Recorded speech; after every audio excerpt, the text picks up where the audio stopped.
In Superman's fortress of solitude stands Kandor, the city in a bottle, stolen and miniaturized by a space pirate before the explosion of the planet Krypton.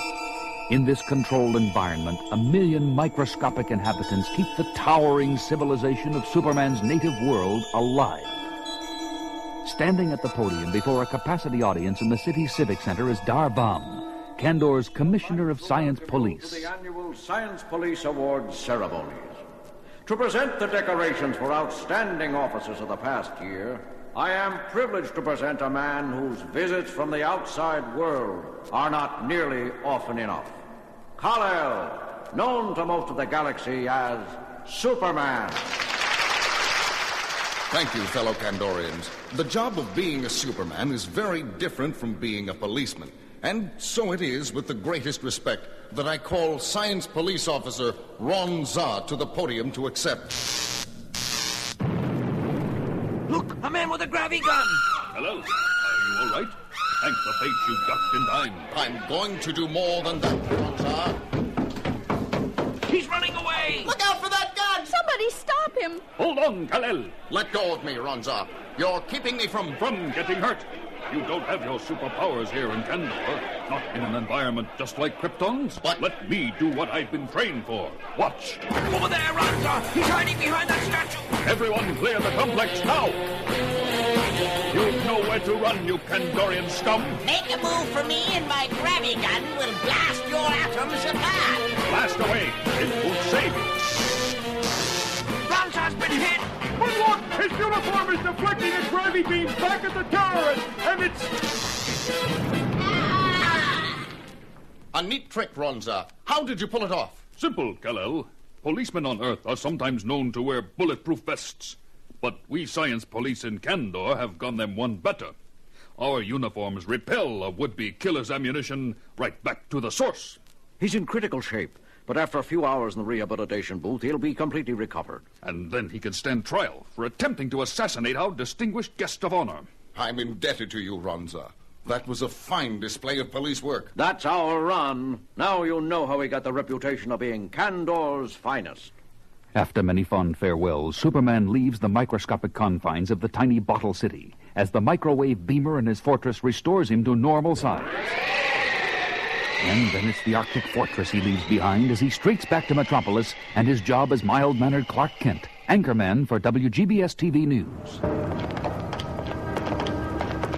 Okay, Clark, let's go over it again. Mr. Edge, I wanted to talk to you because... Wait, I think I got it.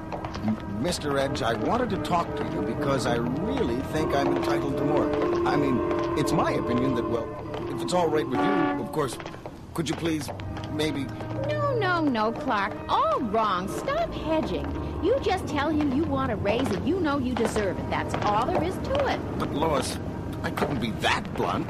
Not with Mr. Edge. It wouldn't be right. Sometimes, Clark, I wonder why I even bother with you at all. That plane's in trouble! The engines are on fire. It's out of control! Oh, my gosh, Clark, it's going to hit the Galaxy building. Can't anybody do something? I can, but not standing around here. I've got to slip away and change to... Look, Clark, up in the sky. Great Scott! Hey, that's not Superman! You could have fooled me. Look what he's doing. I don't believe this, Clark. A man in a weird costume grabbed the fuselage of that plane and is flying it to safety just like Superman would. Believe me, Lois, I'm as surprised as you are. I'd better find a telephone booth and phone this story into the station.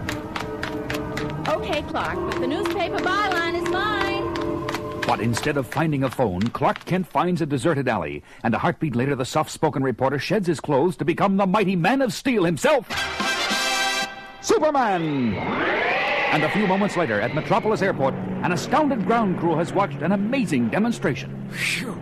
You don't look like Superman, but you sure operate like him.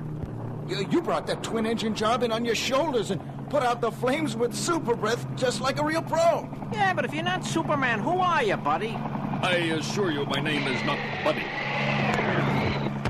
His name is Ron Za, gentlemen. Superman! The real one! Greetings, Kal-El. I knew it wouldn't take you long to find me. You and I have some things to discuss, Ron Za. What do you say we talk in private? About 50,000 feet up? After you. Gee, now it looks like Metropolis has two Supermen. Looks like. I just hope.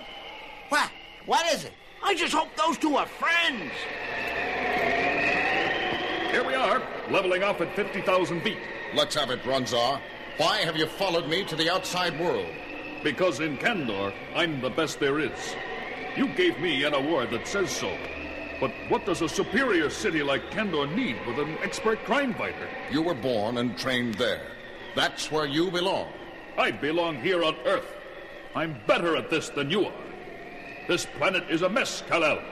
With Kryptonian superpowers along with my training, I'll be a Supercop. But you know nothing about superpowers.